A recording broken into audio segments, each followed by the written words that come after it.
résultats et ne puissent changer les résultats. Alors, comme le fédéral vous a dit, il y avait 15 000 bureaux de vote.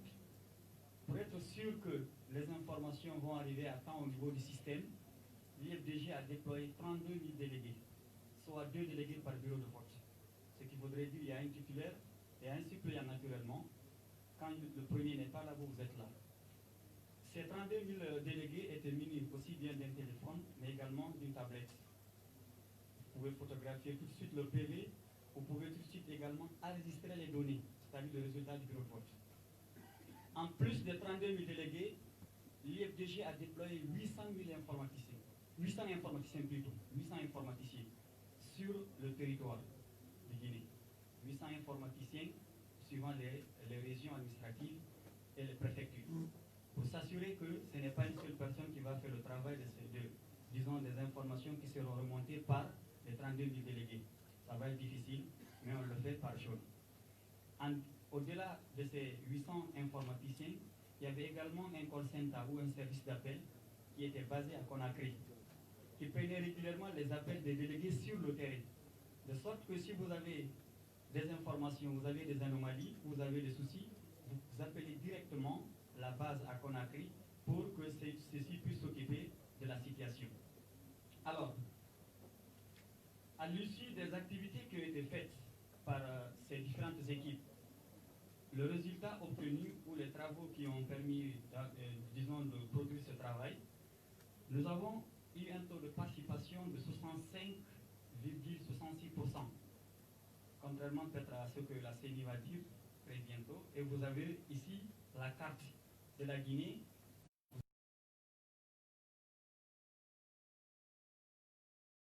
5 communes de Conakry. Et vous verrez un peu dans les commentaires, la Haute-Guinée n'a pas enregistré un score, disons, une grande participation. Pourquoi? Parce qu'ils sont totalement déçus. C'est la région qui était historiquement le fief du RPG. Déçus de sa gestion, déçus de sa gouvernance, n'ayant pas, bien sûr, bénéficié de sa gestion, ils ont décidé, beaucoup d'entre eux, de s'abstenir. Il y a même, disons, une situation qui a décrit cela du côté de Sigiri, où la veille du scrutin, 33% des électeurs n'avaient pas retiré leur carte d'électeur, ce qui fait qu'il y a eu un taux d'abstention très élevé. Moins d'affluence dans les bureaux de vote, refus d'accès au PV de la plupart des délégués du bureau de vote de l'ANAD. L'ANAD, c'est l'Alliance nationale pour l'alternance et la démocratie. L'existence des bureaux de vote, plutôt des bureaux de moins de 100 électeurs. Ça, il faut le dire, surtout dans la région de la Haute-Guinée où le RPG, disons, est suffisamment représenté ou suffisamment de militants. Il y a eu des bureaux de vote avec moins de 100 électeurs. Et par après, il y a eu un bourrage ou des bourrages d'urnes suffisamment dans ces zones. Il y a également des délégués de l'ANAD qui ont été confinés.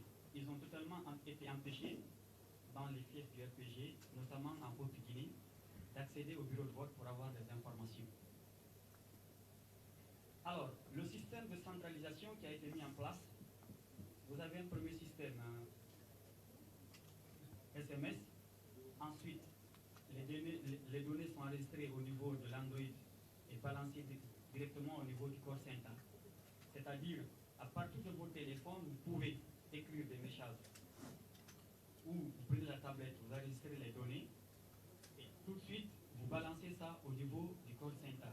Un centre d'appel pour le recueil, le suivi et le traitement des incidents et anomalies sur le terrain avant, pendant et après le vote, pour faciliter les activités ou pour s'assurer que tout se passe très bien. Et quand vous prenez l'application Android et Web, le recueil des procès-verbaux via des tablettes et pas Internet. Là aussi, il fallait prendre tout de suite les images. Puisque, entre guillemets, en Guinée, quand il y a un vote, le plus souvent, quand le RPG perd dans une zone, on refuse par après de délivrer les PV, qui sont des pièces à conviction pour l'opposition, notamment pour l'IFDG, et refuse de livrer. Et donc, cette fois-ci, on s'est préparé de sorte que vous pouvez photographier le PV. Et quand vous le photographiez, vous allez les données, vous balancez tout de suite. Donc, il y a une conformité entre le PV et les données qui sont enregistrées. Et le système de remontée continue de la sorte. Alors, quand tout est enregistré, c'est pour permettre, bien entendu, vous avez vu, on dit qu'un système de remontée rapide de résultats sortis directement des urnes pour chaque bureau de vote. Il n'y a pas de temps à perdre parce que c'est un système qui a été conçu pour rendre opérationnel, disons, l'élection. Au-delà, on dit qu'il faut avoir également une très bonne organisation de l'équipe électorale. Cela a permis à nos délégués et représentants sur le terrain d'envoyer des résultats par messagerie SMS à notre centre d'appel. Le système SMS a permis d'avoir des résultats presque en temps réel, juste après le dépouillement. Comme je vous l'ai dit, c'est dès après le dépouillement, on sait que l'IFDG a gagné, ou en tout cas on sait que tout est terminé. Voilà le suffrage valablement exprimé, le nombre d'inscrits, le nombre de votants, le nombre de voix obtenues par candidat. Tout de suite vous relayez. Alors, pour gagner un peu plus en temps, à l'issue de ce qui a été collecté comme information, des PV, des résultats obtenus auprès, disons, des bureaux de vote, l'IFDG a obtenu 53,84% des voix et le RPG a obtenu 39,4% des voix. Mathématiquement, et suivant les lois de la République, le président Selou est élu président de la République du moment où il a la majorité des voix. Parce qu'il faut dire que ces éléments, c'est en fonction de 80% disons, des bureaux de vote qui ont été dépouillés. Donc la centralisation tient compte de cela. Ainsi que les autres formations politiques maintenant qui ont participé, on viendra peut-être à ces détails. Là, c'est les mêmes réalités par rapport au système toujours. Alors, les procès-verbaux, on dit nous avons plus de 12 000 PV collectés dans notre système et les exemples qui vont suivre sont des échantillons à montrer au monde. Je vous disais au départ qu'il y a 15 000 bureaux de vote. Nous avons réussi à collecter 12 000 bureaux de vote. Ce que 80% alors des PV sont disponibles. Et 80% de ces PV justifient également que l'IFDG a bel et bien eu la majorité, soit les 53,84% des voix. Après la présentation, nous vous montrerons des preuves. On viendra un peu à ça. Il y a des PV qui justifient, comme quand nous avons le mentionné également, la direction nationale se réserve le droit de publier cela pour informer l'opinion nationale et internationale sur le fait que l'IFDG a bel et bien les vrais résultats issus des urnes. Nous sommes conscients que certains des résultats ont été modifiés lorsqu'ils ont été déplacés et transportés au CACV. Par CACV, entendez les commissions administratives de centralisation des bureaux de vote. Par expérience, j'ai été assistant technique de l'IFDG par plus de 3 fois, ou pour plus de 3 scrutins. Je sais comment ça se passe. Au-delà d'annuler ou de refuser de comptabiliser des PV où l'IFDG est vainqueur, c'est substituer les PV. Les PV sont préparés. Les PV sont préparés. Dès qu'on centralise entre le lieu de vote ou le bureau de vote à la CACV, il se permet de substituer les PV. Donc le PV véritablement issu du bureau de vote est écarté au profit de notre PV qui a été préparé où le RPG est donné vainqueur. C'est une habitude, nous en sommes conscients par rapport à cela. Alors, le système de centralisation, il y a également quelques détails, mais vu que le temps fait défaut, on va devoir évoluer un peu plus.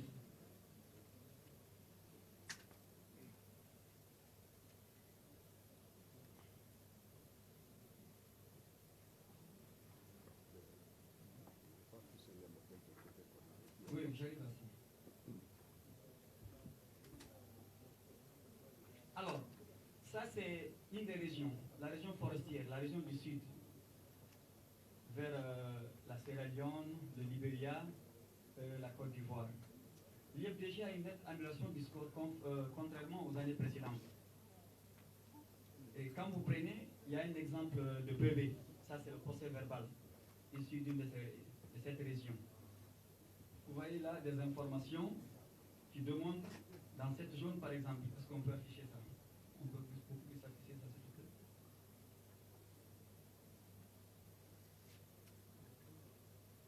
Excusez, je voulais juste vous afficher beaucoup plus de PV, si c'est possible. C'est pas possible. Okay. C'est pas suffisamment clair, parce que là, je voulais...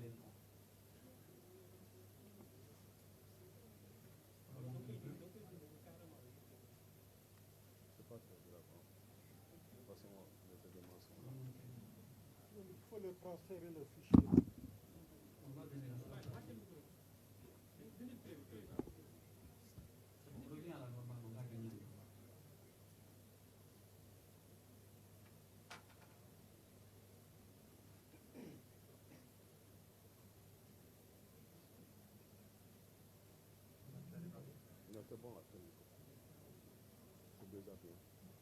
Alors, c'était juste un exemple par rapport à la région forestière pour vous dire que l'IFDG a fait une grande percée. Puisqu'avant, l'IFDG avait certes des voix importantes, mais avec la situation, avec la volonté du peuple de Guinée, son souhait d'opter pour l'alternance, pour le changement, le véritable changement, l'IFDG a réalisé de très bons scores en région forestière.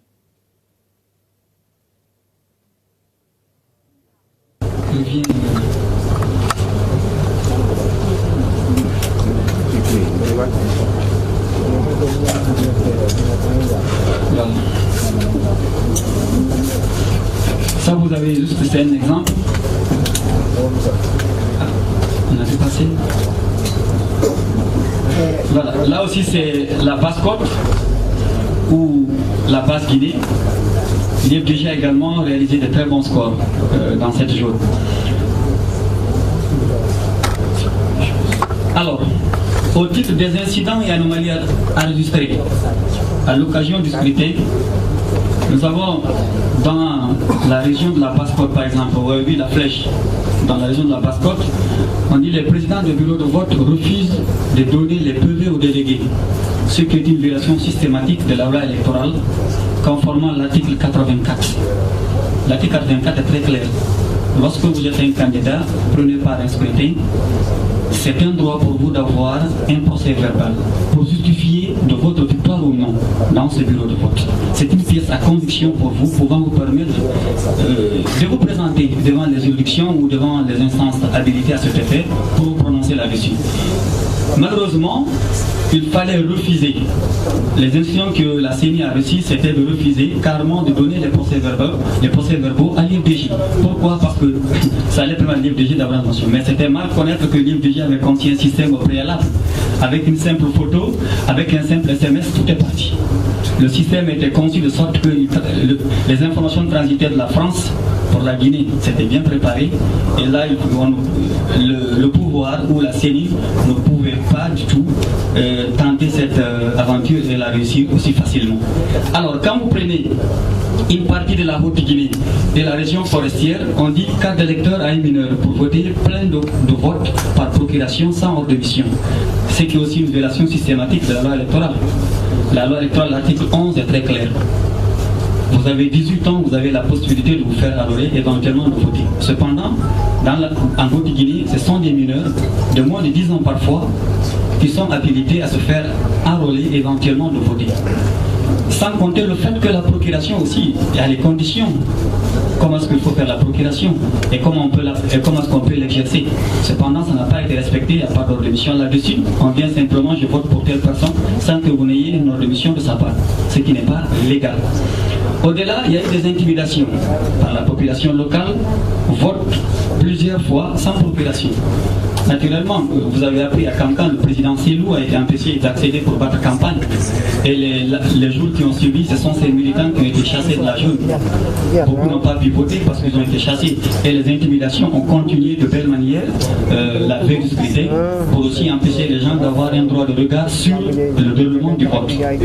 Il y a également, dans la région forestière, refus de signer le PV, bulletin déchiré, vote sans carte électeur, vote des mineurs, bourrage des œufs.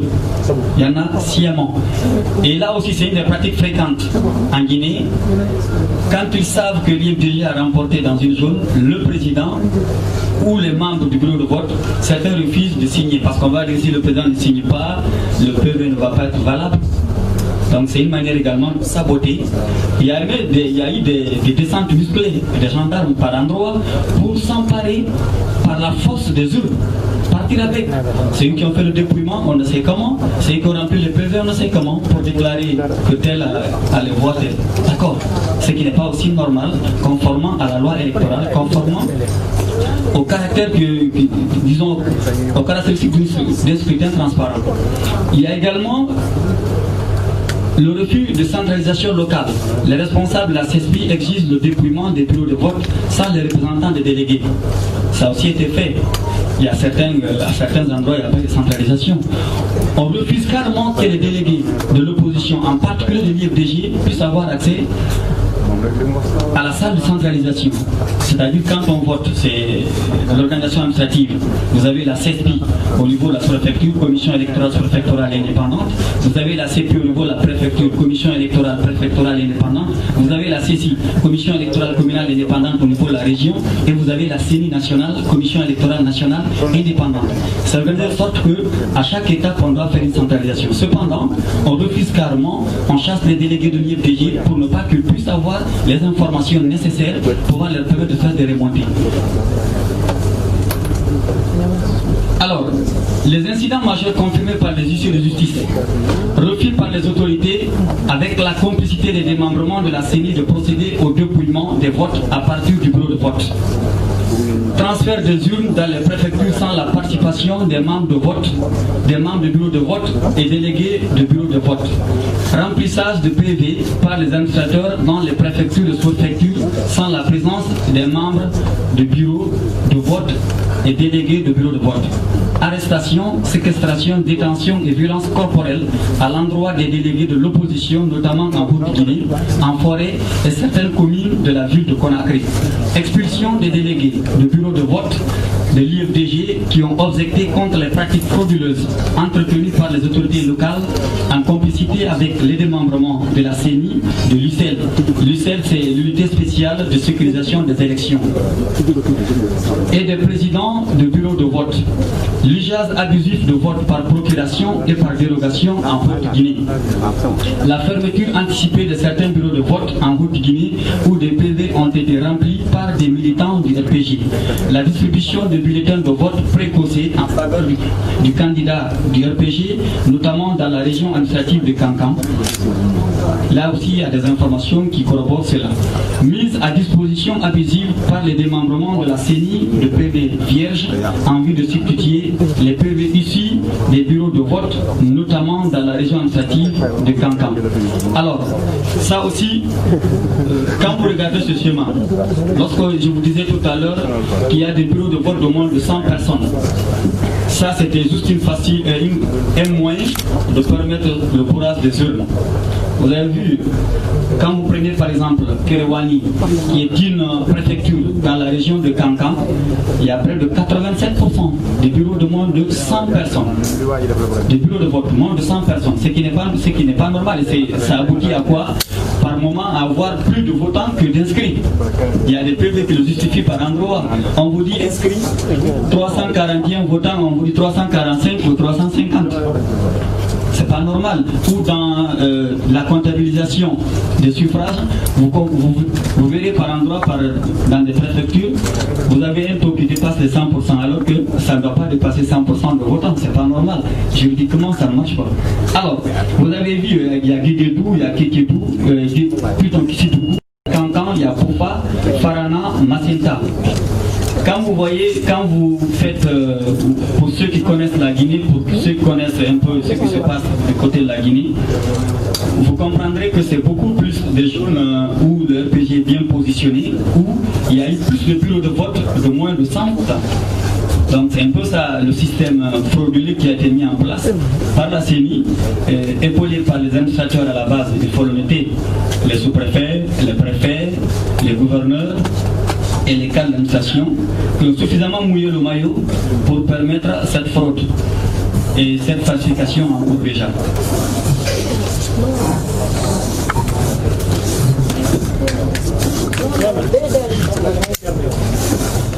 Alors, très bien. Alors, on va passer d'abord la parole à M. Ibrahim Abdelou, membre du bureau exécutif national. Je voudrais également noter la présence parmi nous de M. Suleiman Tchangel, membre du bureau exécutif national et éventuellement conseiller du président Selou en communication. Merci beaucoup. Oui, monsieur. Et là, Jabraman également, ainsi que M. Abdelkarim Silla, M. Saleh viennent également d'être présents.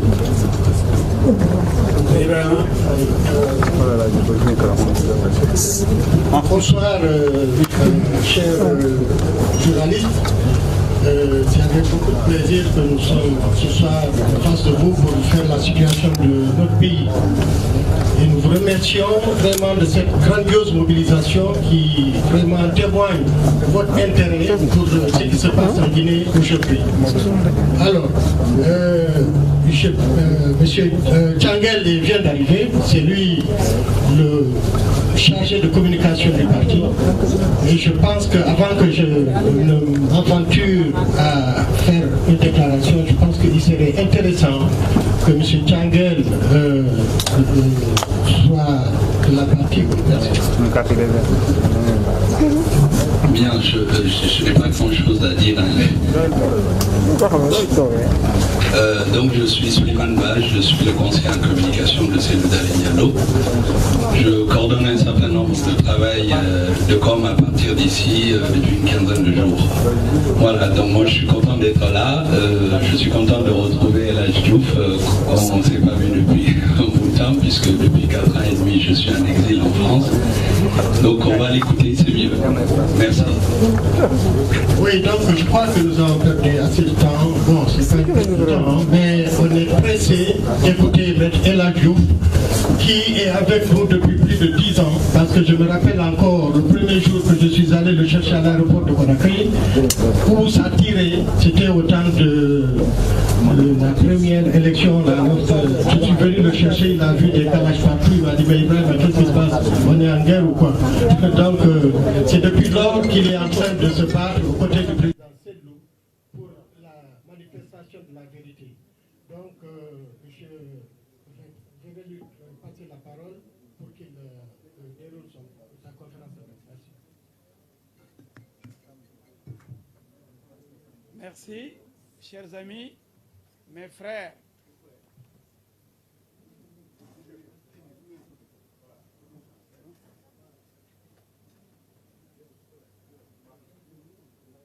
Je suis très content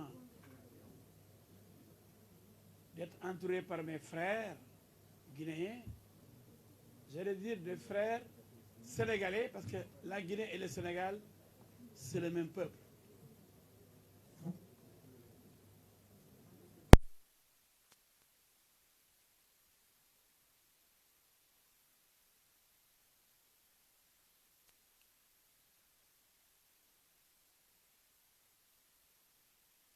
Je défends l'UFDG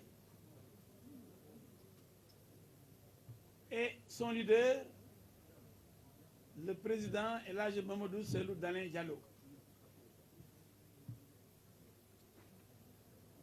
C'est vrai, celui qui est venu me chercher à l'aéroport de Conakry en 2010, ce qu'il a oublié de dire, c'est le jour, ce jour-là, on a décrété l'état d'urgence. Quand je suis arrivé à l'aéroport Léopold Sédar Senghor pour prendre l'avion, des amis ont essayé de me dissuader. Parce qu'ils venaient d'apprendre qu'en Guinée, on venait de décréter l'état d'urgence. Par qui? Par le général Sekouba Konaté et son premier ministre Jean-Marie Doré.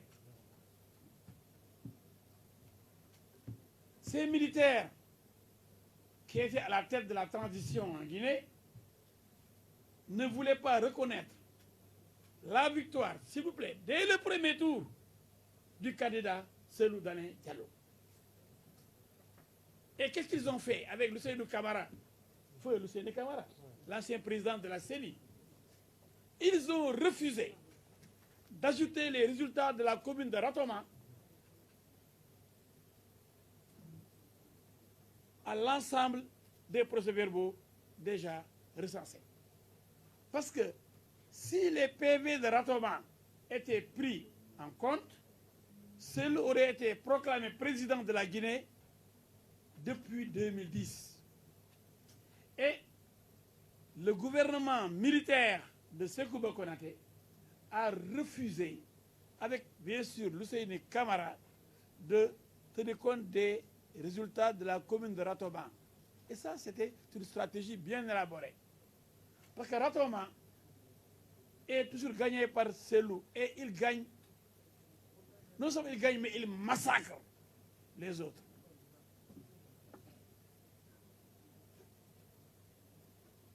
nous avons produit les PV de Ratoba et le président de la CENI dit que pour lui, les PV ont disparu et qu'il ne va pas tenir compte des PV détenus par le candidat Cellou Dalein Diallo.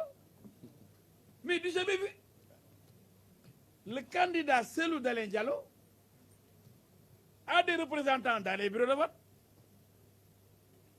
qui avaient leurs procès-verbaux, qu'ils ont déposés auprès de l'état-major, donc de l'UFDG. Nous avons voulu, nous, en tant qu'avocats de Cellou Dalein Diallo à l'époque, déposer ces PV, on nous a dit que c'est irrecevable.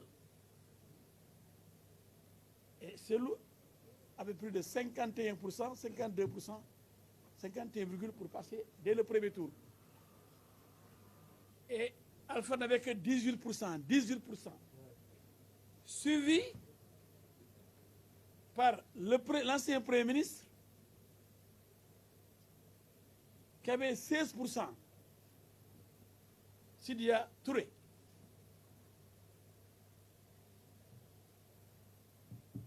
On a attendu plusieurs mois pour organiser le second tour. Combien de mois encore? 5 mois presque pour faire un second tour. Du jamais vu dans le monde entier. En tout cas, sauf peut-être sur la planète Mars ou Jupiter. En tout cas, sur la planète Terre, personne n'a vu un second tour organisé 5 mois après le premier tour. Déjà gagné par un des candidats. Regardez-moi cette injustice. Pendant ce temps-là, la francophonie dirigée par Abdou Diouf, la France et d'autres organisations ont aidé Alpha, l'ont coaché, ont magouillé, manœuvré, manipulé, comploté pour donner la victoire à celui qui n'avait que 18% face à celui qui était déjà parti, était déjà élu dès le premier tour.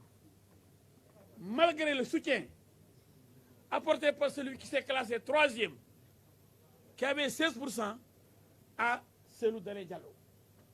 Comment quelqu'un qui a déjà la moitié, qui a encore les 16% du 3e, comment peut-il être battu par le 2e qui n'avait que 18%?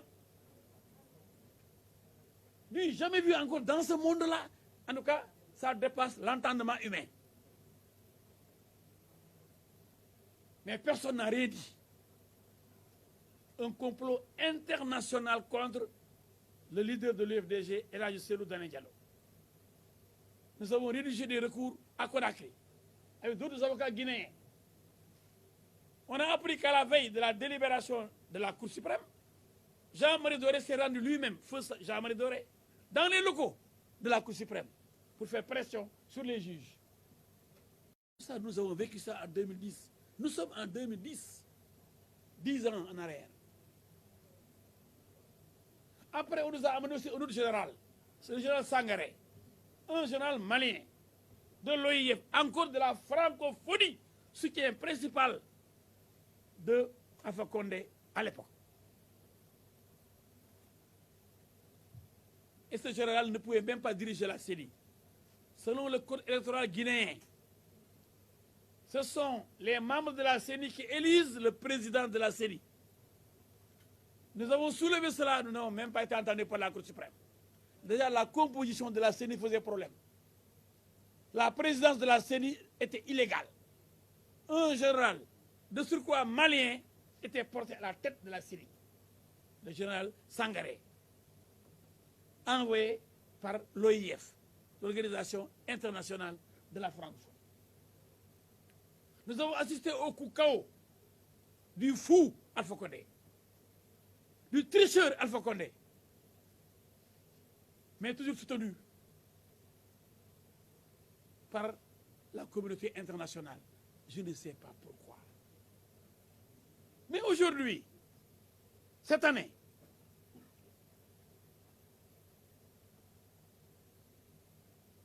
le président El Hadji Cellou Dalein Diallo a pris toutes ces dispositions. Vous avez vu, même à part de la France, les États souverains, vous avez vu le système qui a été mis en place, le logiciel, les 32 000 délégués dans les bureaux de vote. Tout a été fait pour éviter le hold-up électoral.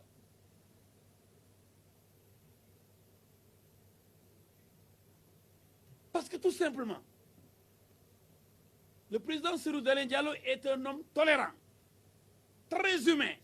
Il n'a pas voulu que les Guinéens meurent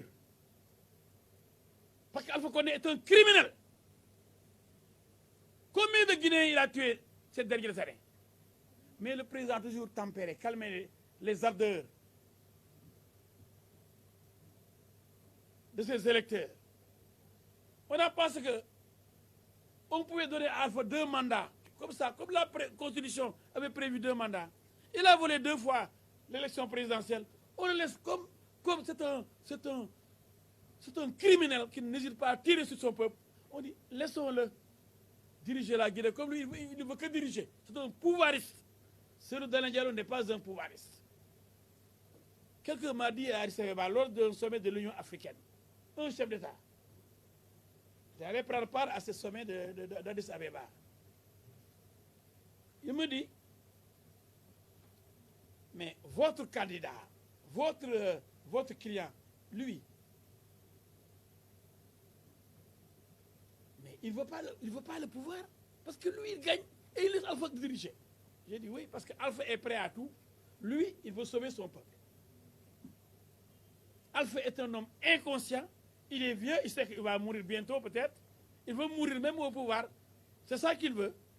Parce que c'est l'époque, cette époque-là qu'il a vécu, cette époque-là. L'époque des partis uniques. Alpha, peut-être qu'il a même modifié son extrait de naissance, mais il a presque 100 ans. Il faut voir comment il marche. C'est un malade mental. Un malade mental qui est prêt à sacrifier son peuple, le peuple de Guinée.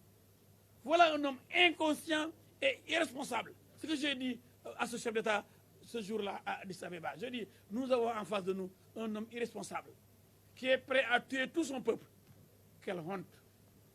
Je dis, nous ne sommes pas pressés. Cellou n'est pas vieux, il attend. Le gars, il va faire ses 2 mandats. La Constitution ne lui donne que 2 mandats. Et après, Cellou Dalein Diallo est incontournable. Depuis 10 ans, c'est le président élu. Moi-même, j'ai donné des conférences de presse à Conakry. Je l'ai attaqué frontalement. J'ai dit, monsieur le président, vous êtes un usurpateur. Vous n'êtes même pas le président de la Guinée. C'est Alpha Condé, je m'adresse à vous. Le vrai président de la Guinée, il s'appelle Cellou Dalein Diallo. Et quand j'ai donné une émission, j'ai été invité par la radio Lynx à Conakry. L'émission, c'est de 10h à midi. À 11h, Alpha a donné l'ordre de couper le signal, d'arrêter l'émission. Parce que je lui crachais mes vérités. Un usurpateur comme vous ne devez pas diriger la Guinée. Et je dis, mais c'est ça la vérité. Mais comme on le dit au Sénégal,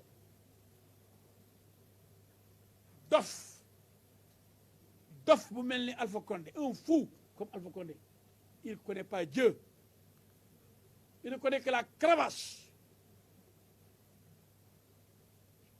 Parce qu'il n'est pas un homme de raison. C'est un homme de conflit.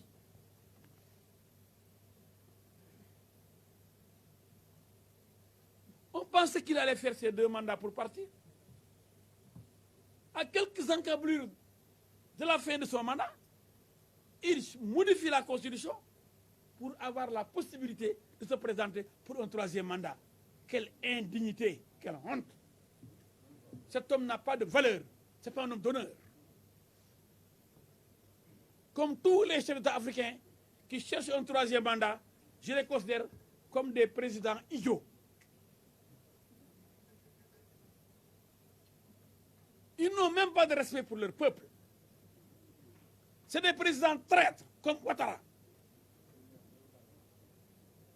Quiconque ici cherche un 3e mandat en Afrique veut humilier le peuple africain. N'a même pas de respect pour les Africains qu'on considère comme des singes. Vous avez vu comme on nous taxe dans les matchs de football en Europe. Il faudrait qu'on se fasse respecter. Mais si nos dirigeants eux-mêmes sont idiots, mais comment peut-on nous respecter à travers le monde? Quand nos présidents ne cherchent que le pouvoir, et cherchent à y rester, à s'éterniser au pouvoir, comment les Européens, les Asiatiques, les Américains, comment pourraient-ils nous respecter si les premiers d'entre nous sont les plus idiots pour chercher un troisième mandat? Comme si d'autres Africains ne pouvaient pas, à leur place, diriger leur peuple et les amener vers le progrès. Alors, ce troisième mandat, tant critiqué en Guinée, est arrivé. Le bonhomme, toute honte bue, Alpha Condé, se présente. Il est même tombé lors d'une manifestation. Il ne peut même pas marcher. Calapin, calapin. Et regardez-moi ce singe-là.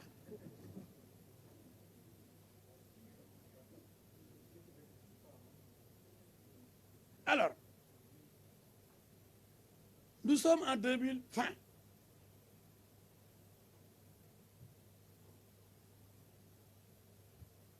Ah,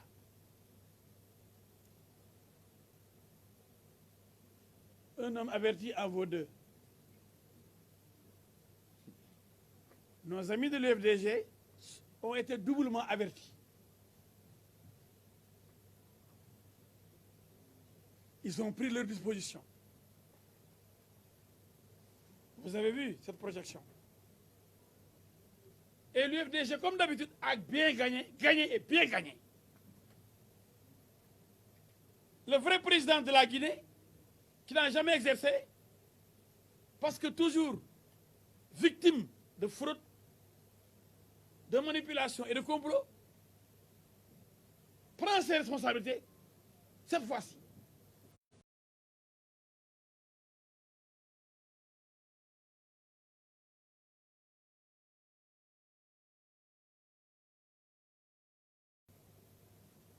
Vous ne savez pas quoi faire. Il fallait voir leur réaction. Des réactions incontrôlées qui montrent leur désir ardent de frauder et de maintenir Alpha Condé au pouvoir. Je m'explique.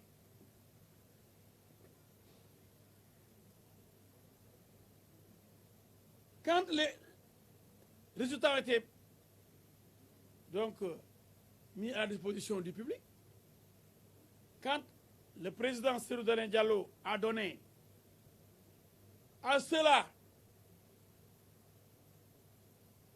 qui l'ont porté au pouvoir les vrais résultats pour les féliciter et les remercier. Nous avons vu l'autre camp de traiter les taxés d'irresponsables. Nous avons vu la déclaration de cet idiot-là. Ils sont tous idiots.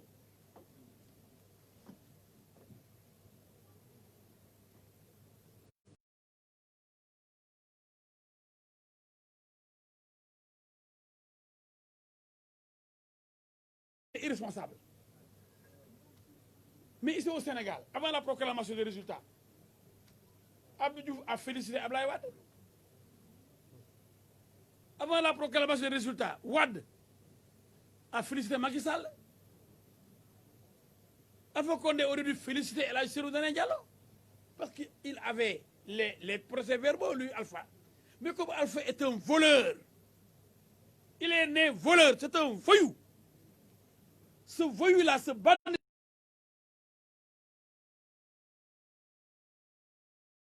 pas d'être civilisé. Il est proche. Malgré sa défaite, il avait été proclamé président. Il pense que les choses ne vont jamais changer. Alors, j'ai suivi une déclaration malheureuse des gens corrompus de la CEDEAO et de l'Union africaine. Je les ai vus autour d'une table dire, oui, nous déplorons la déclaration du candidat qui devait attendre la proclamation officielle. Attendre quoi? Attendre les voleurs. Attendre des gens qui ont été désignés par Alpha Condé. Proclamer de faux résultats. Donc, eux, ce qui les intéresse, ce sont les faux résultats. Parce qu'on les a surpris dans un hôtel, en train de se partager de l'argent. C'est pourquoi j'interpelle solennellement les chefs d'État de la CEDEAO et de l'Union africaine pour qu'ils condamnent avec beaucoup d'argent. C'est ça qui les intéresse. Et non, pour dire qu'en tout cas, on va attendre. Est-ce qu'on va voir? Et ils ont même condamné la déclaration de Selou. Parce que Selou a dit la vérité. Eux, c'est des menteurs, c'est des voleurs. Ils sont corrompus. Donc, dire que Selou ne devait pas parler, même au Sénégal, il y a quelques autres. C'est pourquoi il a parlé. Mais Selou, c'est l'expérience qu'il a obtenue. Les deux précédentes élections, avec des proclamations inacceptables, mais qu'il a accepté quand même. Tout le monde a dit, mais c'est vraiment lui, vraiment, il aime la paix, il aime trop la paix, est-ce qu'il va prendre le pouvoir? Parce que vraiment, qui est le bandit? L'autre là, il se présente comme un bandit, en disant, je suis prêt à mourir et à faire mourir tout le monde, à tuer tout le monde. Allez, soyez-moi sur le terrain de l'irresponsabilité et de l'inconscience et de même de l'insouciance. Voilà Alpha Condé, voilà un personnage diabolique. Mais on ne le laissera pas faire. Ah, maintenant en 2020,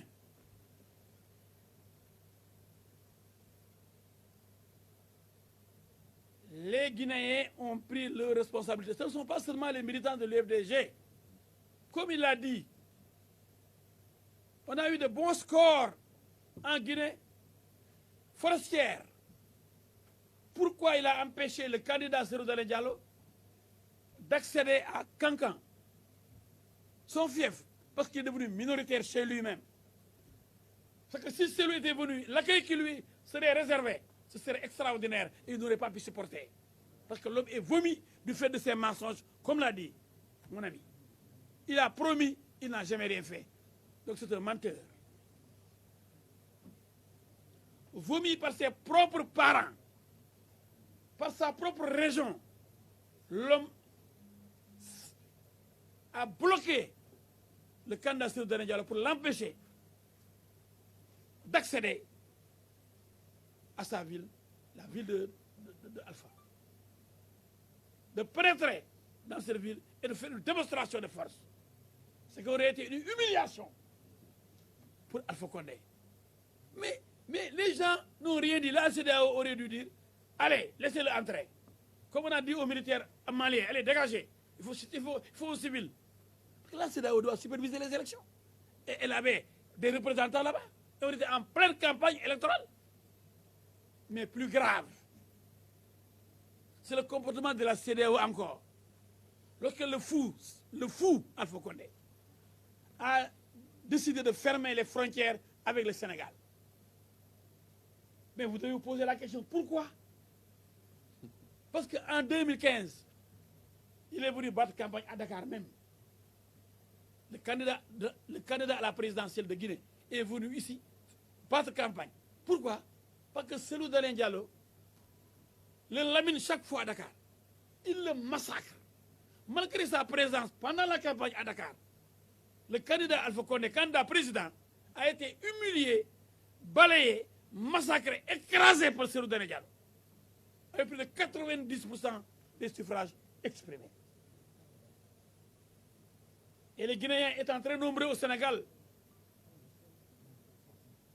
il avait même diminué le nombre de cartes. Je crois qu'il y avait distribué 17 000 cartes. Au lieu de centaines de milliers de cartes, il fallait distribuer au moins 800 000 cartes.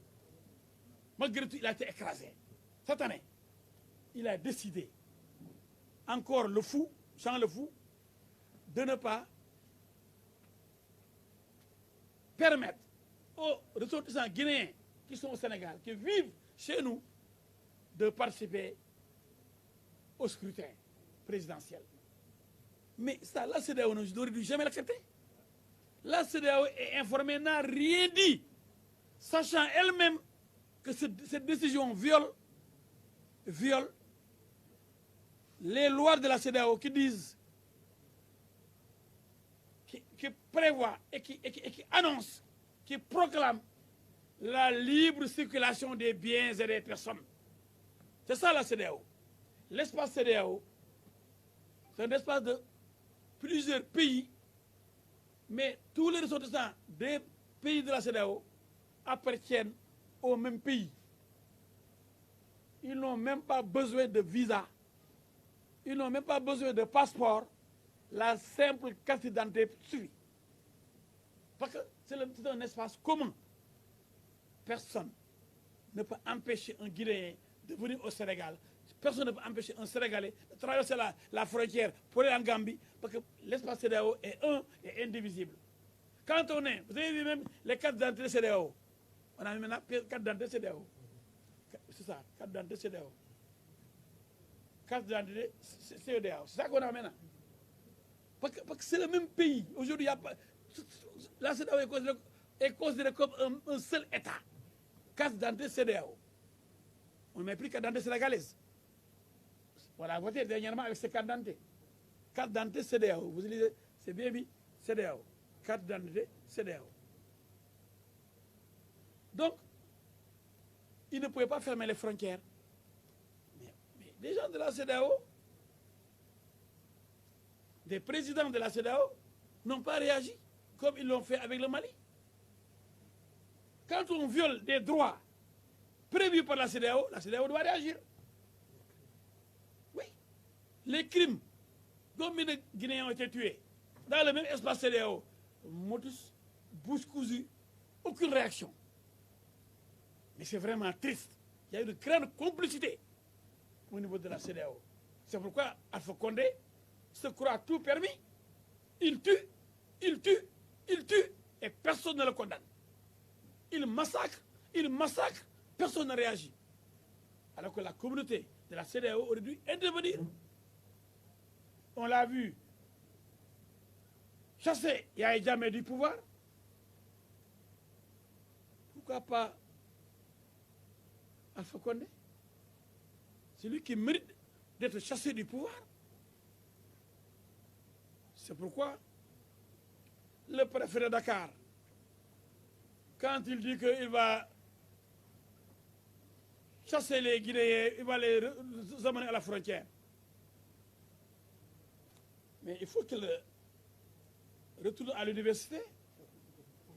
Monsieur le préfet, vous n'avez pas maîtrisé vos cours. Ou bien vous n'avez pas fait le droit. Les Guinéens, les Nigérians, les Maliens, les Sénégalais, dans l'espace CEDEAO, sont chez eux. Ça, vous ne le savez même pas. Vous ne pouvez pas expulser un Guinéen parce que c'est un Sénégalais. Vous ne pouvez pas expulser un Sénégalais parce que c'est un Sénégalais. Il est chez lui, le Sénégalais. Le Guinéen, il est de la CEDEAO, il est chez lui au Sénégal. Mais ça, le préfet ne le sait même pas. Mon ami, je le connais bien, c'est mon ami. Mais mon ami, qu'est-ce qui vous a donné cette idée-là? Il est saugrenu. Mais Yeremna, mon préfet, mon ami, c'est un grand ami. Mais qui vous a poussé à prendre ces décisions erronées, illégales, qui violent une loi communautaire, supranationale, celle de la CEDEAO? Monsieur le préfet, ressaisissez-vous. Vous n'avez pas le droit de décevoir. Vous êtes un grand administrateur civil. N'entrez pas dans ces considérations. Laissez les Guinéens chez eux au Sénégal, parce qu'ils sont aussi de la CEDEAO. C'est le même espace géographique. Attention, monsieur le préfet.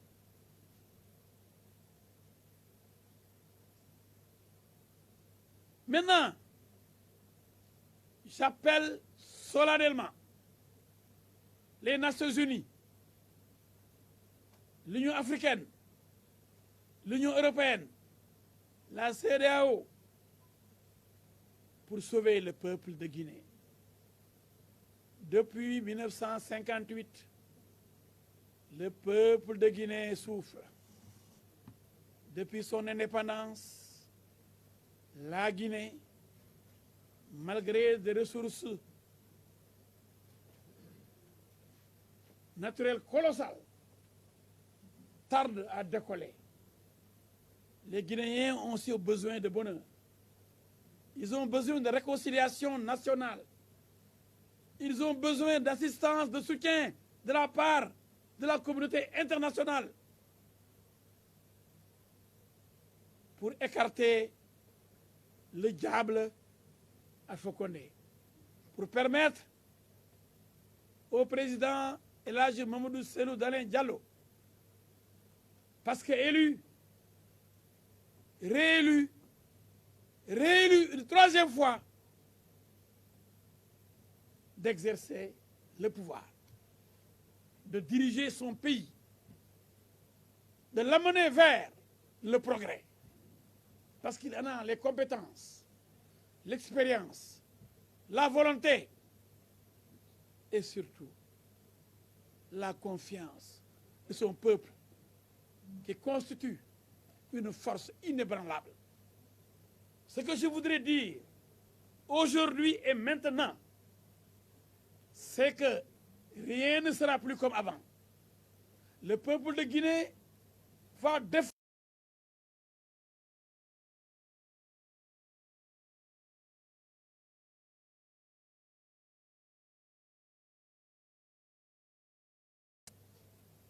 accompagner leur président El Hadji Cellou Dalein Diallo au palais, Sékou Touré, parce qu'aujourd'hui, un usurpateur, un voleur ne pourra plus intimider les Guinéens qu'il est en train de tuer pour rester au pouvoir. Non!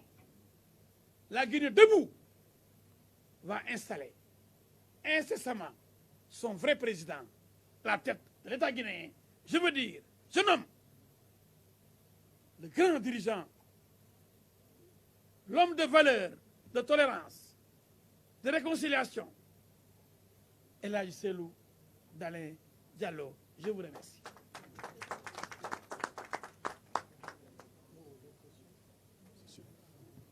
Mais si vous voulez compléter, s'il y a des... Oui, il faut compléter, je fais Olaf. Il faut compléter rapidement, deux mots. Je vous remercie très sincèrement. Je vais me représenter encore moi-même cette fois-ci.